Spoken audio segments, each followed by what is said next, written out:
Hello, everyone. Welcome back to ZTalks, where I talk about books, movies, and TV shows that relate to history and classic literature. And today we are delving into the TV show side of the podcast and actually venturing into a section of history that I have never went into on the podcast thus far, which is the Wild Wild West.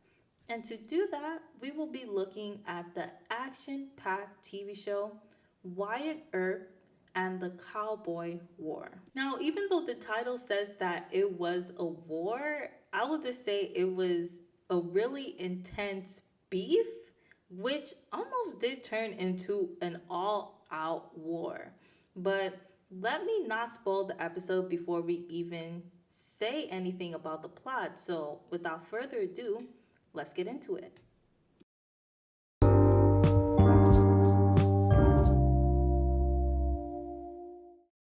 So, what is the plot of Wyatt Earp and the Cowboy War? Now, this TV show, when you start it, we come immediately smack dab into the drama. We drop into the plot at the OK Corral, where we see one side is the lawman, one side are the cowboys, and they're about to have a gunfight. And we have one of those moments where we're like, whoa, whoa, whoa, how did we get here? And the whole plot is trying to trace back that moment of how we got to the gunfight and the aftermath of what happened after. So, how did we get to the gunfight? So, the show starts the origin of the gunfight from a stagecoach that is traveling from the town of Tombstone, Arizona. And this town is literally in the middle of nowhere. But the reason that the stagecoach is coming from there is because of silver mines. And it's transporting silver from the town to somewhere mildly important. But it's what happens when the stagecoach is traveling. It's the fact that it gets robbed. Now, we all know that when a robbery happens, there will be someone to investigate it. And that's where our main protagonist, Wyatt Earp, comes in because he is the deputy lawman of the town of Tombstone. And he is charged by the Sheriff Behan, to investigate the robbery. And the thing that really sets this story on the path that it does is the fact that one of Wyatt Earp's friends was murdered in the stagecoach robbery. So he actually takes this case really personally, which is why he will rest to no end to find the people who did it. So he goes on to investigate this case and finds out that one of the people in the whole posse of people that committed the murder and robbed this stagecoach was a cowboy. Now, I know what you're thinking. You're like, a cowboy? Those are the good guys. But actually, no, because it turns out, which the documentary sheds a little bit of light on, is that cowboys didn't have that good of a reputation at that time. They were actually kind of known as outlaws. So, as soon as he found out that a cowboy did it, he was like, this is just one cowboy out of many. I need to go to the boss. And it turns out that the boss of the cowboys is a man who will also be our antagonist in this story, Ike Clanton. Now, I'll say from right now, Ike Clanton is a menace. He is the leader of the Cowboys in Arizona, and his menacing ways is the main reason why we have this entire TV show. His beef with Wyatt Earp and the things that he pulls literally divides the town of Arizona and actually divides the United States even further upon North and South lines. And we'll get into that later. But for now, just know that he is a menace. Because Wyatt Earp goes to him and is like, hey, I know you're the leader of the Cowboys, and I don't have any, evidence to put you in jail, but I know one of your little guys in this cowboy posse was the guy who committed the stagecoach murder. So let me have him. Where is he? And Ike Clanton is like, I'm not going to let you know where this guy is. That's my boy. Because the Cowboys have a strict code of loyalty and a strict code of not cooperating with lawmen. It actually can get you murdered because as soon as one of the Cowboys find out that you cooperated with the men of the law, they will kill you themselves. So Ike loves his life. And he's like, I'm not going to tell you. I don't want to get murdered. Which, fair, because no one really wants to get murdered. So Wyatt Earp does the next logical thing. He puts out a cash reward for anyone that can tell him where the guy is that did the stagecoach murder. Now, Ike Clanton, being the menace that he is, was like, there's money on the line. I'm going to secretly tell Wyatt Earp where one of my cowboys is so that I can get the money. But I'm not going to tell any of my cowboys because then I would get murdered. So Wyatt Earp is like, cool, you give me the information, I'll give you the money secretly so nobody can know that you gave me the information and nobody will know. I'll just get the cowboy, he goes to jail, case closed and solved. So Wyatt Earp takes the information from Ike and actually finds the guy that committed the stagecoach murder. But plot twist, the guy is already dead. So the case is closed, but because the guy was already dead, there's no money for Ike because the whole point of the cash prize was to find the guy alive so that he can go to jail. And Ike is not happy about this because Wyatt Earp refuses to give him the cash prize because, rightly so, the man was not captured alive. So this is where our beef starts, over some money. And the beef actually spirals out of control because Ike starts to believe that Wyatt Earp told people about him being an informant and selling out one of his cowboys. And this is a huge problem for him because remember, I just mentioned that the cowboys actually kill their own if they find out that you've been cooperating with lawmen. So for him, the only logical solution is Wyatt Earp gotta go. And everybody associated with him gotta go too. So that is how we get to the gunfight at the OK Corral. And the gunfight, I'll just say, quick as can be. It does not last more than a minute, but that minute is a gunfight that changed the face of the Wild Wild West forever. Because Wyatt Earp and his brothers, his two brothers who were also deputies of the law at that time, ended up killing the guys that came with Ike Clanton to kill Wyatt Earp. And one of the guys that ended up dying was Ike Clanton's brother. So the beef got even more real. Now he has a vendetta for Wyatt Earp because he killed his brother. And he is not going to let that go. So for the rest of this series, we are seeing retaliation upon retaliation.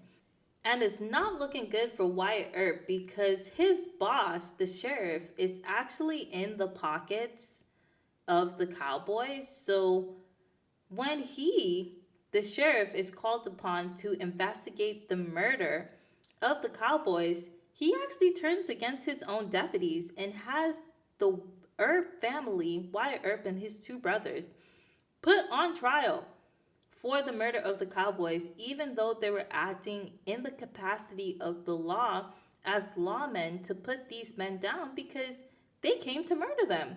So they were acting in self-defense, but Wyatt Earp, he was on his own. And because he kept on being persecuted by the law for defending himself, he then became an outlaw just to get back at Ike Clanton because Ike Clanton ended up killing Wyatt Earp's brother. So an eye for an eye, a brother for a brother. And now we have the greatest beef of all time. A lawman turned outlaw, trying to avenge his brother's death, and Ike Clanton trying to kill Wyatt Earp and his other brother because his brother died by Wyatt Earp. Confusing? I know, but it is drama. Now let's get into the whole reason why this personal beef actually spiraled out of control to actually divide Arizona and, moreover, divide America. So, to understand that, we have to understand the time period in which this personal beef is happening. Now, the year of this beef is 1881, and this is literally 20 years after the American Civil War has ended. And if you know anything about the American Civil War, you know that it was the greatest American beef that ever happened. The North against the South. And 20 years on after the Civil War, these tensions are still high. Just because the Civil War happened and ended doesn't mean that the tensions went away. If anything, they were still as high as ever because the South was upset that they lost the war. Now, the Cowboys and Arizona, they are in the South, and they, being in the wild, wild west and living the type of lifestyle that they do, free reigning, just, doing what they want, people in the South actually identify with them and see them as representing the way of life of the South. So this personal beef between the lawmen and the South gets picked up in the press across America. And to people in the South is actually viewed as the lawmen, which come to represent the North, putting the Cowboys down. And it gets viewed in this North versus South vendetta where it's the North putting the South down again and the Cowboys being persecuted. Even though people know the real story, which is that the Cowboys were actually the menaces, but in the press, it misconstrues the facts so that the Cowboys look like the victim. And no one makes this story more plausible than Ike Clanton because he is giving quotes to the press and actually stoking this North versus South tensions in the press and painting the story this way. So these tensions actually become even more deeply ingrained in the press, American-wide, which is why it's called a war in the title, because if this kept going on, it might have been another North versus South type thing. Maybe that's an exaggeration, but it certainly was played that way in the press. And it's also played that way in the documentary as well, because this documentary is actually one of those style of documentaries that's a traumatized documentary. It flashes back and forth between actors playing out the events that happened at the time in a dramatized acting type of way, and then we flash back to historians actually explaining what is happening in the dramatized flashbacks of events. Now, this is where I will say that you actually have to take this documentary, in air quotes, with a grain of salt, because not everyone that they interview or talk to explain the dramatized versions of events that they flash back to are academic historians. Therefore, not everything that they say can be taken as fact, and not everything that they say can be seen as credible.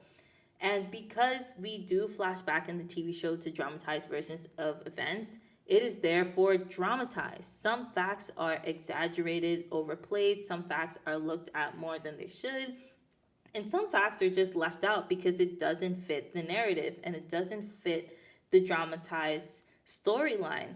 Like, one of the facts that I figured out through doing additional research was that Wyatt Earp was actually married, and they conveniently left that out of the storyline because it just didn't fit in. It wasn't fitting in with the dramatized version of him becoming an outlaw, from a lawman to an outlaw. So they left some facts out. So when you watch this, please remember, take it with a grain of salt. Yes, it does follow the rough outline of true events that did happen in history, but they change things and bend the perception of it for entertainment.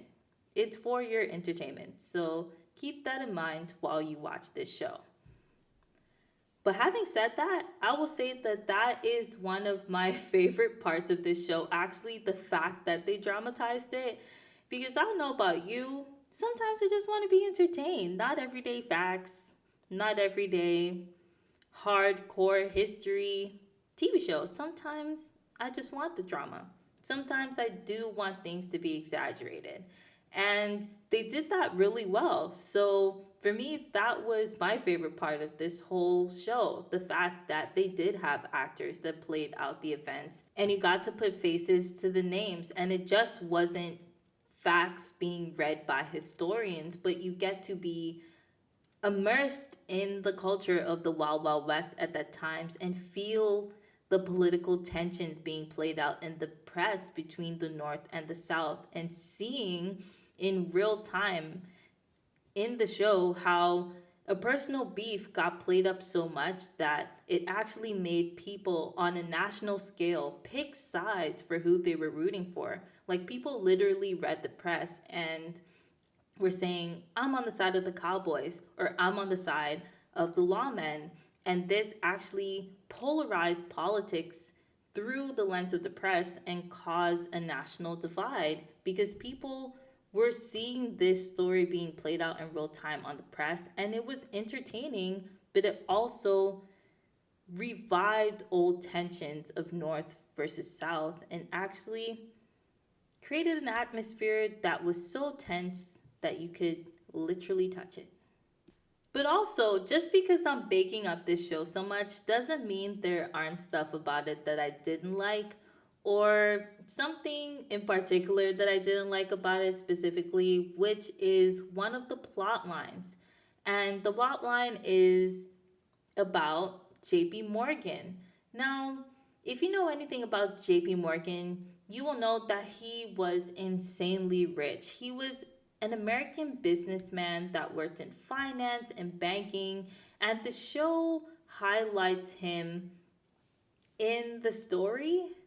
He is seen going to England to try to get money and investment to invest in American railroads, because this is the time when North and South are trying to, not really North and South, but East and West Coast are trying to be connected through American railroads. And he's trying to get in at the ground level and invest in them. So to do this, he needs more money and more capital. And he thinks that the best place to get this is from the UK. But UK investment people at this time think that the US is unstable and is not really a good place to invest in.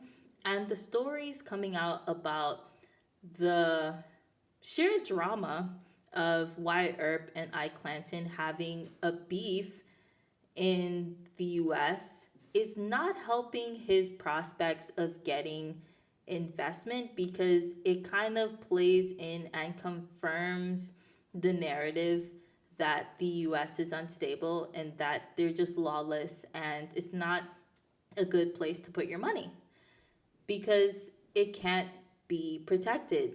Case in point, the stagecoach robbery, where they were literally transporting money and it got robbed.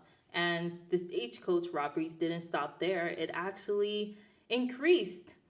There were actually more stagecoach robberies during the time of beef of Wyatt Earp and Ike Clanton, because it increased the atmosphere of lawlessness and the Cowboys had more free reign. So Therefore, JP Morgan wasn't happy and he wasn't getting any investment or any money. And if you are thinking, okay, that's actually interesting, but what does that have to do with the main storyline of Wyatt Earp and Ike Clanton? The answer to that is nothing. Absolutely nothing. It's an interesting plot line that vaguely relates, but it's not directly related to the main beef, which is the title of the show and what we are here for. I watched this show and struggled to understand why they included this plot line in the show. It absolutely did not need this whatsoever. It actually took up valuable time that they could have used to explain more about the Wyatt Earp and Ike Clanton beef. They could have just cut out JP Morgan from this entire show and I wouldn't have noticed. I actually would have had a better time watching it if he wasn't in it. It was a completely useless plot line, wasn't needed, and I was mildly irritated every time I switched back to the UK because I was like, what are we doing here? I want to go back to Arizona. Carry me back to the main plot. So for me, that was the biggest annoyance in the show. But it wasn't enough for me to be like, ugh, I don't want to watch this show. It just really made me roll my eyes every time it switched back to the UK. So whilst it is kind of annoying and pointless, it's a minor annoyance and not enough to not watch it. Because there actually are more reasons to watch the show than not. There are actually so much plot lines and so much things that I am not saying in this review because there is so much to say. Like one of the favorite facts or plot lines that I really loved in this show was a love triangle. Well, not really a love triangle, but a love trio beef that happened in this show between Wyatt Earp, the sheriff, and the sheriff's girl, Josephine Marcus. Now, the sheriff was dating Josephine, and they were living together, and Josephine was not having a great time because Sheriff Behan, he was not good to her. He was cheating left, right, and center, not treating this woman good. So Josephine was like, you know what? I'm gonna get my cheat back too. I'm gonna get with your deputy, Wyatt Earp. And they had a great time. They were up and down the town in secret, living their best lives together. Living their best lives until Sheriff Behan found out that Josephine and Wyatt Earp were a thing. And this was not great for Wyatt Earp because this is around the time that he was getting put up for trial and the sheriff actually really needed to be on his side because the sheriff was already in the pockets of the Cowboys and he was struggling on whether he should actually be a good person or not and kind of back Wyatt Earp because he was in the right and is his deputy and was acting in self-defense. But as soon as he heard that Wyatt Earp was with his girl, he said, you know what? I'm going to keep being the awful person that I am and keep backing the Cowboys because you got with my girl and for that, you deserve to go to jail. So can't help you now. So for me, that plot line, so much drama. And I am wildly oversimplifying that trio beef because watching it in real time on the TV show, so tense. And I audibly screamed when Sheriff Behan found out that Josephine was with Wyatt. So if you want to audibly scream too, because the drama is too much, you need to watch the show. So all in all, I have to give this show a strong 4 out of 5 stars. It was entertaining. I got to learn more about a section of history that I knew nothing about, the Wild Wild West. It forced me to do additional research, so I learned more about that time period in the American Civil War. And it also gave good drama. It was good drama, good entertainment, got a little love story in there, and yeah, I had a good time watching it. I only docked it 1 star because of that JP Morgan thing. Like, if it didn't have that useless plot line in there, I would have given it a strong 5 out of 5 stars because the show is really good and it is educational. You get to learn more about the Wild West, this time period. And yeah, it's a good time. So, highly recommend to anyone who likes a little cowboy action and a little drama. And I feel like anyone can really watch this TV show. No really age limit or anything on it. There is some slight murder, so maybe not for the kids, but other than that, I recommend for mostly everyone. So, yeah, that is all I have to say on Wyatt Earp and the Cowboy War today. As I said, go ahead and watch it. I highly recommend. And if you want to hear about more TV shows that I review on the podcast, go ahead and listening to your listening platform, whether it be YouTube, Apple Podcasts, or Spotify. But if you don't want to do that and you want to listen to some fresh new stuff, make sure to tune in every 2 weeks for more episodes on ZTalks.